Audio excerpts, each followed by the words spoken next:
So mechanics are super important. You hear me harp about it, you hear everybody go on about it.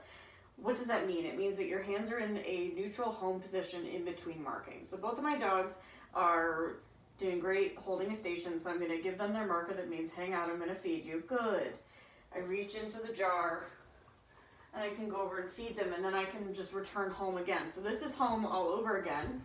Felix, can you get back on the bed, please? Lie down. You can tell who's still learning here. What's important is that I'm not reaching and saying my marker at the same time. Instead, I'm saying, good. Then I'm reaching in, feeding both dogs in position, and then I'm returning home again. And if I were expecting other behaviors from them, I might have a different home position, but what's very important is that I'm not having my hand on the jar and saying their word. You see how he kind of sees my hand being on the jar and he goes, ooh, that could mean something for me. Iggy, who's more experienced, says, no way, she didn't say anything. Can you beep it? And like, very nice. So instead, I'm here in my neutral home position. Good. Reach into my jar, feed my dogs. So what might that look like if I'm a little more active? Felix, touch. Would be that I would mark, then reach into my jar, return to neutral. Lie down. Good.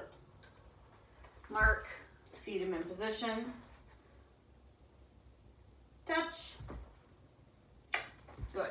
So what's really important here is that I return to neutral in between each rep, as opposed to reaching into the jar as I'm gearing up to give that next cue. So let's say I'm going to do just a rapid fire set of cues, and I'm going to reinforce each one. I got to return to home in between each one.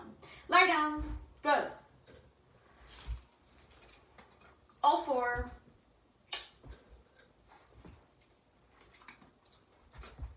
All four.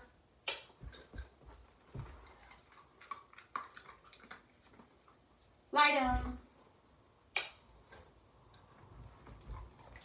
So just like that. So I return myself to neutral in between each thing rather than reaching back to the jar, and that's what's really important.